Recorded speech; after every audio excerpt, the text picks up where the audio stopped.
നമസ്കാരം, ഏവർക്കും PK ലേണിംഗ്സിന്റെ Malayalam vocabulary സീരീസിലേക്ക് സ്വാഗതം. ഇന്നത്തെ സീരീസിലൂടെ കൃതികളും കഥാപാത്രങ്ങളും ഭാഗം 3ലേക്ക് നമ്മൾ കടക്കുകയാണ്. കഴിഞ്ഞ ഭാഗം ഏവർക്കും മനഃപ്പാഠമാക്കാൻ സാധിച്ചു എന്ന് വിശ്വസിക്കുന്നു. ഇനി അടുത്ത ഭാഗത്തേക്ക് നമുക്ക് കടക്കാം. ആദ്യത്തെ കൃതി ഒരു കുടയും കുഞ്ഞു പെങ്ങളും. ഒരു കുടയും കുഞ്ഞു പെങ്ങളും. ഈ കൃതിയുടെ കർത്താവാണ് മുട്ടത്ത് വർക്കി. ഒരു കുടയും കുഞ്ഞിപ്പെങ്ങളും എന്ന കൃതിയുടെ കർത്താവാണ് മുട്ടത്ത് വർക്കി. ഇനി കഥാപാത്രങ്ങൾ ലില്ലി, ബേബി. ഇതെങ്ങനെ നമ്മൾ ഓർത്തു വെക്കും? ഒരു കുടയും കുഞ്ഞു പെങ്ങളും. ഇതിൽ തന്നെ നമുക്ക് മനസ്സിലാവും കുട്ടികളെ കുറിച്ചാണ് പറയുന്നതെന്ന്, അല്ലേ? അപ്പൊ കുട്ടികൾ ഏതൊക്കെയാണ്? ലില്ലിയും ബേബിയും. ലില്ലിയും ബേബിയും. ഇനി കർത്താവിനെ നമ്മൾ എങ്ങനെ ഓർത്തിരിക്കും? എഴുത്തുകാരനെ നമ്മൾ എങ്ങനെ ഓർത്തിരിക്കും? മുട്ടത്ത് വർക്കിയാണല്ലേ. അപ്പോ മുറ്റത്തൂടെ കുഞ്ഞു പെങ്ങള് നടക്കുന്നതായിട്ട് വിചാരിക്കുക. അപ്പൊ രണ്ടുപേരുണ്ട്. ആരൊക്കെയാണ്? ലില്ലിയും ബേബിയും. ലില്ലിയും ബേബിയും. മുറ്റത്തൂടെ കുടയൊക്കെ ചൂടി ആര് നടക്കുന്നു? ലില്ലിയും ബേബിയും നടക്കുന്നു എന്ന് കണക്കാക്കുക. അങ്ങനെ നിങ്ങൾ കണക്ട് ചെയ്ത് വെക്കുക. ഒരു കുടയും കുഞ്ഞു പെങ്ങളും, മുട്ടത്ത് വർക്കി. കഥാപാത്രങ്ങൾ ലില്ലി, ബേബി. കഥാപാത്രങ്ങൾ ലില്ലി, ബേബി. അടുത്ത കൃതിയാണ് നാലുകെട്ട്. നാലുകെട്ട് എന്ന കൃതി രചിച്ചിരിക്കുന്നത് MT വാസുദേവൻ നായരാണ്. MT വാസുദേവൻ നായരാണ്. ഇനി കഥാപാത്രങ്ങൾ അപ്പുണ്ണി, കോന്തുണ്ണി നായർ, പാറക്കുട്ടി, സെയ്താലിക്കുട്ടി, ശങ്കരൻ നായർ. അപ്പുണ്ണി, കോന്തുണ്ണി നായർ, പാറക്കുട്ടി, സെയ്താലിക്കുട്ടി, ശങ്കരൻ നായർ. ഇതെങ്ങനെ ഓർത്തു വെക്കും? നാലുകെട്ടിലൂടെ കുറച്ച് കുട്ടികൾ ഓടിക്കളിക്കുന്നതായിട്ട് നിങ്ങൾ വിചാരിക്കുക. ആരൊക്കെയാണ്? അപ്പുണ്ണി, കോന്തുണ്ണി നായർ, പാറക്കുട്ടി, സെയ്താലിക്കുട്ടി. ഇനി അടുത്തത് ശങ്കരൻ നായരാണ്. ശങ്കരൻ നായർ എങ്ങനെ ഓർത്തു വെക്കും? ഈ കുട്ടികളൊക്കെ ഓടിക്കളിക്കുമ്പോൾ മാതാപിതാക്കൾക്ക് ശങ്കയുണ്ടാവും. ഇവര് വീഴുവോ എന്നൊരു ശങ്കയുണ്ടാവും, അല്ലേ? അപ്പോൾ അങ്ങനെ ചിന്തിച്ചു വെക്കുക. എന്താണ്? കൃതിയാണ് നാലുകെട്ട്.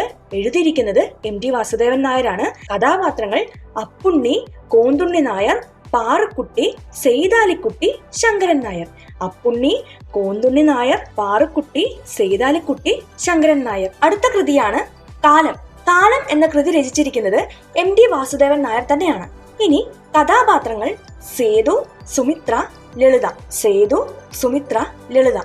എങ്ങനെ ഓർത്തിരിക്കും? ഈ കാലം എന്നത് വെച്ച് നമുക്ക് ഇങ്ങനെ കണക്ട് ചെയ്യാം. പഴയ കാലത്തിലുള്ള മോഹൻലാലിന്റെ സിനിമയിലെ കഥാപാത്രങ്ങളുടെ പേരായിരുന്നു സേതു, സുമിത്ര, ലളിത എന്നിങ്ങനെയൊക്കെ ഉള്ളത്. ഓക്കെ, അപ്പൊ നമുക്ക് അങ്ങനെ കണക്ട് ചെയ്ത് വെക്കാം. കാലം MT വാസുദേവൻ നായർ രചിച്ചതാണ്. കഥാപാത്രങ്ങൾ സേതു, സുമിത്ര, ലളിത. സേതു, സുമിത്ര, ലളിത.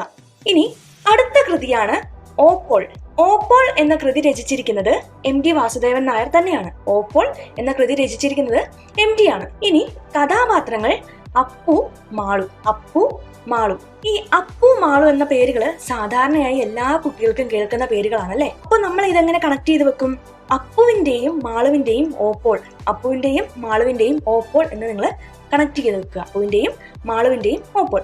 അപ്പോൾ ഓപ്പോൾ എന്ന കൃതി രചിച്ചത് MT ആണ്. കഥാപാത്രങ്ങൾ അപ്പു, മാളു. കഥാപാത്രങ്ങൾ അപ്പു, മാളു. അടുത്ത കൃതിയാണ് മഞ്ഞ്. MT വാസുദേവൻ നായരാണ് മഞ്ഞ് എന്ന കൃതി രചിച്ചിരിക്കുന്നത്. അടുത്ത കൃതി മഞ്ഞ് രചിച്ചിരിക്കുന്നത് MT വാസുദേവൻ നായരാണ്. ഇനി കഥാപാത്രങ്ങൾ വിമല, സർദാർജി, ബുദ്ധു, സുധീർ മിശ്ര. വിമല, സർദാർജി, ബുദ്ധു, സുധീർ മിശ്ര. ഇതെങ്ങനെ ഓർത്തിരിക്കും? ഇതിന് ഒരു ചെറിയ കഥ പോലെ പറഞ്ഞു തരാം. അത് അങ്ങനെ കണക്ട് ചെയ്ത് വെക്കുക. ഈ സർദാർജി ഒരു ധീരമായ പ്രവൃത്തി ചെയ്തു. സർദാർജി ധീരമായ പ്രവൃത്തി ചെയ്തു. അപ്പോൾ ഈ ധീരമായ പ്രവൃത്തിയായിട്ട് നമുക്ക് സുധീർ മിശ്രയെ കണക്ട് ചെയ്ത് വെക്കാം. സർദാർജി, സുധീർ മിശ്ര. ഈ സർദാർജി ചെയ്ത ധീരമായ പ്രവൃത്തി എന്താണ്? വിമലയെ എവിടെ കൊണ്ടുപോയി? മഞ്ഞുള്ള സ്ഥലത്ത് കൊണ്ടുപോയി. മഞ്ഞുള്ള സ്ഥലത്ത് കൊണ്ടുപോയി. മഞ്ഞുള്ള സ്ഥലത്ത് കൊണ്ടുപോയി. പക്ഷേ ഈ മഞ്ഞുള്ള സ്ഥലത്ത് കൊണ്ടുപോകുന്നത് ബുദ്ധിപരമായിട്ടുള്ള കാര്യമാണോ? നമുക്ക് അസുഖങ്ങളൊക്കെ വരില്ലേ? അപ്പൊ അത് അദ്ദേഹത്തെ നമുക്ക് ബുദ്ധു എന്ന് വിളിക്കാം. ബുദ്ധു എന്ന് വിളിക്കാം. അപ്പൊ ഏതൊക്കെ കഥാപാത്രങ്ങൾ കിട്ടി? വിമല കിട്ടി, സർദാർജി കിട്ടി, ബുദ്ധു കിട്ടി, സുധീർ മിശ്ര കിട്ടി. ഓക്കെ, മഞ്ഞ് രചിച്ചിരിക്കുന്നത് MT വാസുദേവൻ നായരാണ്. കഥാപാത്രങ്ങൾ വിമല, സർദാർജി, ബുദ്ധു, സുധീർ മിശ്ര. വിമല, സർദാർജി, ബുദ്ധു, സുധീർ മിശ്ര. അടുത്ത കൃതിയാണ് അസുരവിത്ത്. അസുരവിത്ത് എന്ന കൃതി രചിച്ചിരിക്കുന്നത് MT വാസുദേവൻ നായരാണ്. അസുരവിത്ത് എന്ന കൃതി രചിച്ചിരിക്കുന്നത് MT വാസുദേവൻ നായരാണ്. ഇതിലെ കഥാപാത്രങ്ങൾ ഗോവിന്ദൻകുട്ടി, മീനാക്ഷി, രാജമ്മ, ശേഖരൻ നായർ. ഗോവിന്ദൻകുട്ടി, മീനാക്ഷി, രാജമ്മ, ശേഖരൻ നായർ. അസുരവിത്ത് എന്ന കൃതി രചിച്ചിരിക്കുന്നത് MT വാസുദേവൻ നായരാണ്. കഥാപാത്രങ്ങളുടെ പേരാണ് ഗോവിന്ദൻകുട്ടി, മീനാക്ഷി, രാജമ്മ, ശേഖരൻ നായർ. ഗോവിന്ദൻകുട്ടി, മീനാക്ഷി, രാജമ്മ ശേഖരൻ നായർ. ഗോവിന്ദൻകുട്ടി, മീനാക്ഷി, രാജമ്മ ശേഖരൻ നായർ. ഇനി അടുത്ത കൃതിയാണ് രണ്ടാം ഊഴം. രണ്ടാം ഊഴം നമുക്ക് എല്ലാവർക്കും അറിയാം. ആരുടെയാണ്? MT വാസുദേവൻ നായരുടെ കൃതിയാണ് രണ്ടാം ഊഴം. അറിയാം, ഭീമന്റെ ഒക്കെ കഥ പറയുന്ന ഒരു കൃതിയാണല്ലേ. അപ്പൊ ഇതിലെ കഥാപാത്രങ്ങൾ ആരായിരിക്കും? ഭീമനും ദ്രൗപദിയും. ഭീമനും ദ്രൗപദിയും. രണ്ടാം ഊഴം രചിച്ചിരിക്കുന്നത് MT വാസുദേവൻ നായരാണ്. കഥാപാത്രങ്ങൾ ഭീമൻ, ദ്രൗപദി. ഭീമൻ, ദ്രൗപദി. അടുത്ത കൃതിയാണ് വാരാണസി. വാരാണസി എന്ന കൃതി രചിച്ചിരിക്കുന്നത് MT വാസുദേവൻ നായർ തന്നെയാണ്. വാരാണസി എന്ന കൃതി രചിച്ചിരിക്കുന്നത് MT വാസുദേവൻ നായർ തന്നെയാണ്. ഇതിലെ പ്രധാന കഥാപാത്രമാണ് പ്രൊഫസർ സുധാകരൻ. പ്രൊഫസർ സുധാകരൻ. അപ്പൊ പ്രൊഫസർ സുധാകരൻ വാരാണസിയിൽ പോകുന്നതാണ് ഈ കഥയുടെ ഇതിവൃത്തം. ഓക്കെ, അപ്പം വാരാണസി എന്ന കഥ രചിച്ചിരിക്കുന്നത് MT വാസുദേവൻ നായർ തന്നെയാണ്. ഇതിലെ പ്രധാന കഥാപാത്രമാണ് പ്രൊഫസർ സുധാകരൻ. പ്രൊഫസർ സുധാകരൻ. അടുത്ത കൃതിയാണ് പാതിരാവും പകൽ വെളിച്ചവും. പാതിരാവും പകൽ വെളിച്ചവും. ഈ കൃതി രചിച്ചതും MT വാസുദേവൻ നായർ തന്നെയാണ്. പാതിരാവും പകൽ വെളിച്ചവും എന്ന കൃതി രചിച്ചത് MT വാസുദേവൻ നായരാണ്. പാതിരാവും പകൽ വെളിച്ചവും എന്ന കൃതി രചിച്ചത് MT വാസുദേവൻ നായരാണ്. ഇനി ഇതിലെ കഥാപാത്രങ്ങളാണ് ഗോപി, ഫാത്തിമ. ഗോപി, ഫാത്തിമ. ഇനി ഇതെങ്ങനെ നമ്മൾ കണക്ട് ചെയ്ത് വെക്കും? പാതിരാവും പകൽ വെളിച്ചവും. അപ്പൊ ഈ പാതിരാവിനെ നമുക്ക് അർദ്ധരാത്രിയായിട്ട് കണക്ട് ചെയ്ത് വെക്കാം അല്ലെ? അർദ്ധരാത്രി എന്ന് പറയാം നമുക്ക്. അപ്പൊ ഈ അർദ്ധരാത്രിയില് കള്ളന്മാരൊക്കെ എങ്ങനെയാ വരുന്നത്? പാത്താ വരുന്നത്. പതിയെ പാത്താണ് വരുന്നത്. അപ്പം ഫാത്തിമ എന്ന പേരുമായിട്ട് നമുക്കതിനെ കണക്ട് ചെയ്ത് വെക്കാം. ഫാത്തിമ എന്ന പേരുമായിട്ട് നമുക്കതിനെ കണക്ട് ചെയ്ത് വെക്കാം. ഇനി എങ്ങാനും ഏതെങ്കിലും കാരണവശാൽ ഈ കള്ളനെ പിടിച്ചിട്ടുണ്ടെങ്കിൽ എങ്ങനെയാണ്? അവന്റെ കാര്യം പിന്നെ ഗോപിയാണ് അല്ലെ? അപ്പൊ നമുക്ക് രണ്ട് പേരുകൾ കിട്ടി. ഗോപി, ഫാത്തിമ എന്ന രണ്ട് കഥാപാത്രങ്ങളെ നമ്മൾക്ക് കിട്ടി. പാതിരാവും പകൽ വെളിച്ചവും എന്ന കൃതി രചിച്ചതാരാണ്? MT വാസുദേവൻ നായരാണ്. കഥാപാത്രങ്ങൾ ഗോപി, ഫാത്തിമ.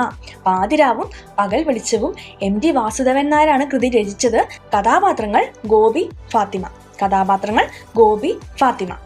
അടുത്ത കൃതിയാണ് ഇരുട്ടിന്റെ ആത്മാവ്. ഇരുട്ടിന്റെ ആത്മാവ് കൃതി രചിച്ചതാരാണ്? MT വാസുദേവൻ നായർ തന്നെയാണ്. ഇരുട്ടിന്റെ ആത്മാവ് എന്ന കൃതി രചിച്ചത് MT വാസുദേവൻ നായർ തന്നെയാണ്. ഇനി ഇതിലെ കഥാപാത്രമാണ് ഭ്രാന്തൻ വേലായുധൻ. കഥാപാത്രമാണ് ഭ്രാന്തൻ വേലായുധൻ. ഇതെങ്ങനെ കണക്ട് ചെയ്ത് വെക്കും? ഭ്രാന്തന്മാരെങ്ങനെയാണ്? ആത്മാക്കളെ പോലെ ഇങ്ങനെ പല സ്ഥലങ്ങളിലൂടെ അലഞ്ഞു തിരിഞ്ഞു നടക്കും അല്ലെ? അപ്പൊ ഭ്രാന്തൻ വേലായുധനെയും നമുക്ക് ഇരുട്ടിന്റെ ആത്മാവുമായിട്ട് കണക്ട് ചെയ്യാം. ഇരുട്ടിന്റെ ആത്മാവ് എന്ന കൃതി രചിച്ചതാരാണ്? MT വാസുദേവൻ നായരാണ്. കഥാപാത്രമാണ് ഭ്രാന്തൻ വേലായുധൻ. ഭ്രാന്തൻ വേലായുധൻ. അടുത്ത കൃതിയാണ് വാനപ്രസ്ഥം. അടുത്ത കൃതിയാണ് വാനപ്രസ്ഥം. വാനപ്രസ്ഥം എന്ന കൃതി രചിച്ചത് MT വാസുദേവൻ നായരാണ്. വാനപ്രസ്ഥം എന്ന കൃതി രചിച്ചത് MT വാസുദേവൻ നായരാണ്. ഇനി കഥാപാത്രമാണ് കരുണാകരൻ മാസ്റ്റർ, വിനോദിനി. കരുണാകരൻ മാസ്റ്റർ, വിനോദിനി. എങ്ങനെ ഈ പേരുകൾ നമ്മൾ കണക്ട് ചെയ്ത് വെക്കും? നമുക്കറിയാം വാനപ്രസ്ഥത്തിലെ വാനം. വാനം എന്ന് പറഞ്ഞാൽ എന്താണ്? കാടാണ് അല്ലേ? അപ്പൊ വനത്തിലേക്ക് വിനോദസഞ്ചാരത്തിനായി പോയി എന്ന് കണക്കാക്കുക. വനത്തിലേക്ക് വിനോദസഞ്ചാരത്തിന് വേണ്ടി പോയി എന്ന് കണക്കാക്കുക. അപ്പൊ വിനോദിനി എന്ന പേര് നമുക്ക് കിട്ടി. വിനോദിനി എന്ന പേര് കിട്ടി. വാനപ്രസ്ഥം MT ആണ് എഴുതിയത്. കഥാപാത്രങ്ങൾ കരുണാകരൻ മാസ്റ്റർ, വിനോദിനി. ഈ വിനോദസഞ്ചാരത്തിന് കൊണ്ടുപോയതാരാണ്? ഒരു മാസ്റ്ററാണ് അല്ലെങ്കിൽ ഒരു അധ്യാപകനാണെന്ന് നിങ്ങൾ ചിന്തിക്കുക. കരുണാകരൻ മാസ്റ്റർ, വിനോദിനി. കരുണാകരൻ മാസ്റ്റർ, വിനോദിനി എന്നിവരാണ് വാനപ്രസ്ഥത്തിലെ കഥാപാത്രങ്ങൾ. അടുത്ത കൃതിയാണ് വേരുകൾ. അടുത്ത കൃതിയാണ് വേരുകൾ. മലയാറ്റൂർ രചിച്ച കൃതിയാണ് വേരുകൾ. മലയാറ്റൂർ രചിച്ച കൃതിയാണ് വേരുകൾ. കഥാപാത്രങ്ങൾ രഘു, ഗീത, അമ്മാഞ്ചി, അമ്മുലു. വേരുകൾ കൃതി രചിച്ചത് മലയാറ്റൂരാണ്. കഥാപാത്രങ്ങൾ രഘു, ഗീത, അമ്മാഞ്ചി, അമ്മുലു. ഈ പേരുകൾ എങ്ങനെ കണക്ട് ചെയ്ത് വെക്കും? വേരുകൾ എന്ന് പറയുമ്പോൾ നമുക്കറിയാം, വേരുകളൊക്കെ നമ്മൾ എവിടെയാണ് കാണുന്നത്? വലിയ വലിയ മലകളിലൊക്കെ ഒരുപാട് മരങ്ങളൊക്കെ ഉണ്ട്. അപ്പോൾ അവിടെ നമുക്ക് ഒരുപാട് വേരുകളൊക്കെ കാണാൻ പറ്റും. വേരുകളൊക്കെ കാണാൻ പറ്റും. അപ്പം മലയാറ്റൂർ മല ആയിട്ട് നമുക്ക് കണക്ട് ചെയ്യാം. മലയാറ്റൂരും മലയായിട്ട് നമുക്ക് കണക്ട് ചെയ്യാം. വേരുകൾ, മലയാറ്റൂർ. ഇനി കഥാപാത്രങ്ങളെ നമ്മൾ എങ്ങനെ കണക്ട് ചെയ്യും? തായ് വേരെന്ന് ഓർക്കുക. തായ് വേര്. വേരുകളുടെ വേരെടുത്തിട്ട് തായ് വേര് എന്ന് നിങ്ങൾ കണക്കാക്കുക. തായ് വേര്. തായ് എന്ന് പറഞ്ഞാൽ എന്താണ്? അമ്മ എന്നാണ് അർത്ഥം. അപ്പൊ ഇതിലെ കഥാപാത്രങ്ങൾ ഏതൊക്കെയാണ്? അമ്മാഞ്ചി, അമ്മുലു. രണ്ടിലും ഒരു അമ്മ വരുന്നുണ്ട് അല്ലെ? അപ്പൊ തായ് വേരുമായിട്ട് നമുക്ക് കണക്ട് ചെയ്യാം. അമ്മാഞ്ചി, അമ്മുലു. മറ്റു കഥാപാത്രങ്ങൾ ഏതൊക്കെയാണ്? രഘു, ഗീത. അപ്പൊ വേരുകൾ എന്ന കൃതി രചിച്ചത് മലയാറ്റൂരാണ്. കഥാപാത്രങ്ങൾ രഘു, ഗീത, അമ്മാഞ്ചി, അമ്മുലു. വേരുകൾ മലയാറ്റൂരാണ് കൃതി രചിച്ചത്. കഥാപാത്രങ്ങൾ രഘു, ഗീത, അമ്മാഞ്ചി, അമ്മുലു. അടുത്ത കൃതിയാണ് യന്ത്രം. അടുത്ത കൃതിയാണ് യന്ത്രം. യന്ത്രം എന്ന കൃതി രചിച്ചത് മലയാറ്റൂർ തന്നെയാണ്. യന്ത്രം എന്ന കൃതി രചിച്ചതും മലയാറ്റൂർ തന്നെയാണ്. കഥാപാത്രങ്ങൾ ബാലചന്ദ്രൻ, ശേഖരപ്പിള്ള. ബാലചന്ദ്രൻ, ശേഖരപ്പിള്ള. ഒന്നുകൂടെ പറയാം. യന്ത്രം എന്ന കൃതി രചിച്ചത് മലയാറ്റൂരാണ്. കഥാപാത്രങ്ങൾ ബാലചന്ദ്രൻ, ശേഖരപ്പിള്ള. ഇതെങ്ങനെ നമ്മൾ കണക്ട് ചെയ്ത് വെക്കും? യന്ത്രം എന്ന് പറയുമ്പോൾ കുഞ്ഞു കുട്ടികളുടെ വണ്ടിയൊക്കെ ഇല്ലേ, കളിപ്പാട്ടങ്ങൾ, അതുമായിട്ട് കണക്ട് ചെയ്ത് വെക്കുക. കുഞ്ഞു കുട്ടികളുടെ കളിപ്പാട്ടങ്ങളുമായിട്ട് കണക്ട് ചെയ്ത് വെക്കുക. അപ്പോൾ കുഞ്ഞു കുട്ടികൾ ചെറിയ മലയുടെയൊക്കെ മേളിൽ കൂടെ വണ്ടി ഓടിക്കുന്നതായിട്ട് കണക്കാക്കുക. അപ്പൊ മലയാറ്റൂരും യന്ത്രങ്ങളും തമ്മിൽ നമുക്കൊരു കണക്ഷൻ കിട്ടി. ഇനി കഥാപാത്രങ്ങൾ എങ്ങനെ കണക്ട് ചെയ്യും? ബാലചന്ദ്രൻ, ശേഖരപ്പിള്ള എന്നിവരാണ് കഥാപാത്രങ്ങൾ. നമുക്കറിയാം ഈ യന്ത്രങ്ങളൊക്കെ ആരാണ് ശേഖരിച്ചു വെക്കുന്നത്? കുഞ്ഞു കുട്ടികൾ അല്ലെങ്കിൽ ബാലന്മാരാണ്. അപ്പം ബാലചന്ദ്രനും ശേഖരപ്പിള്ളയും നമുക്ക് കിട്ടി. ശേഖരിച്ചു വെക്കുക, ശേഖരപ്പിള്ള. ഓക്കെ, അപ്പോൾ ബാലചന്ദ്രൻ, ശേഖരപ്പിള്ള. യന്ത്രം എന്ന കൃതി രചിച്ചത് മലയാറ്റൂരാണ്. കഥാപാത്രങ്ങൾ ബാലചന്ദ്രൻ, ശേഖരപ്പിള്ള. കഥാപാത്രങ്ങൾ ബാലചന്ദ്രൻ, ശേഖരപ്പിള്ള. അടുത്ത കൃതിയാണ് അരനാഴിക നേരം. അരനാഴിക നേരം കൃതി രചിച്ചത് പാറപ്പുറത്താണ്. ഇനി കഥാപാത്രങ്ങൾ കുഞ്ഞേനാച്ചൻ, ദീനാമ, മാത്തുക്കുട്ടി, രാജൻ. കുഞ്ഞേനാച്ചൻ, ദീനാമ, മാത്തുക്കുട്ടി, രാജൻ. അരനാഴിക എന്ന കൃതി രചിച്ച ആളാരാണ്? പാറപ്പുറത്ത്. കഥാപാത്രങ്ങളാണ് കുഞ്ഞേനാച്ചൻ, ദീനാമ, മാത്തുക്കുട്ടി, രാജൻ. എങ്ങനെ ഇത് കണക്ട് ചെയ്ത് വെക്കും? അരനാഴിക നേരം നമ്മൾ പാറപ്പുറത്ത് വിശ്രമിച്ചു എന്ന് വിചാരിക്കുക. അരനാഴിക നേരം പാറപ്പുറത്ത് കുറച്ചു നേരം ഇരുന്നു. അരനാഴിക നേരം പാറപ്പുറത്ത് ഇരുന്നു എന്ന് നമ്മൾ കണക്ട് ചെയ്ത് വെക്കുക. ഇനി കഥാപാത്രങ്ങളെ എങ്ങനെ കണക്ട് ചെയ്യും? ഈ പാറപ്പുറത്ത് ഇരിക്കുന്നത് കുഞ്ഞേനാച്ചൻ. കുഞ്ഞേനാച്ചനാണ്. അദ്ദേഹത്തിന് ദീനമൊക്കെ വന്ന് മത്തൊക്കെ പിടിച്ച് മാത്തുക്കുട്ടി, മത്തുമായിട്ട് നമുക്ക് കണക്ട് ചെയ്യാം. ഓക്കെ, അപ്പൊ കുഞ്ഞേനാച്ചൻ, ദീനമൊക്കെ വന്ന് ദീനാമ, മാത്തുക്കുട്ടി, രാജൻ എന്നിവരാണ് പാറപ്പുറത്തിരിക്കുന്നത്. കുഞ്ഞനാച്ചൻ, ദീനാമ, മാത്തുക്കുട്ടി, രാജൻ എന്നിവരാണ് പാറപ്പുറത്തിരിക്കുന്നത് എന്ന് നിങ്ങൾ കണക്ട് ചെയ്ത് വെക്കുക. അരനാഴിക നേരം എന്ന കൃതി രചിച്ചത് പാറപ്പുറത്താണ്. ഇനി കഥാപാത്രങ്ങൾ കുഞ്ഞനാച്ചൻ, ദീനാമ, മാത്തുക്കുട്ടി, രാജൻ എന്നിവരാണ്. അടുത്ത കൃതിയാണ് നിണമണിഞ്ഞ കാൽപ്പാടുകൾ. നിണമണിഞ്ഞ കാൽപ്പാടുകൾ കൃതി രചിച്ചതാരാണ്? പാറപ്പുറത്ത്. നിണമണിഞ്ഞ കാൽപ്പാടുകൾ എന്ന കൃതി രചിച്ച വ്യക്തിയാണ് പാറപ്പുറത്ത്. കഥാപാത്രങ്ങൾ അപ്പുണ്ണി, മാത്യു, സൂസന്ന. അപ്പുണ്ണി, മാത്യു, സൂസന്ന. അപ്പുണ്ണി, മാത്യു, സൂസന്ന. അപ്പോൾ ഈ പാറപ്പുറത്ത് കാൽപ്പാട് കണ്ടു എന്ന് കണക്ട് ചെയ്ത് വെക്കുക. അപ്പോൾ നമുക്ക് 2 പേര് കിട്ടി. ഏതൊക്കെയാണ്? നിണമണിഞ്ഞ കാൽപ്പാടുകൾ എന്ന കൃതിയുടെ പേരും പാറപ്പുറത്ത് എന്ന കർത്താവിൻ്റെ പേരും നമുക്ക് കണക്ട് ചെയ്ത് വെക്കാം. അപ്പോൾ പാറപ്പുറത്ത് കാൽപ്പാട് കണ്ടു എന്ന് നിങ്ങൾ കണക്ട് ചെയ്ത് വെക്കുക.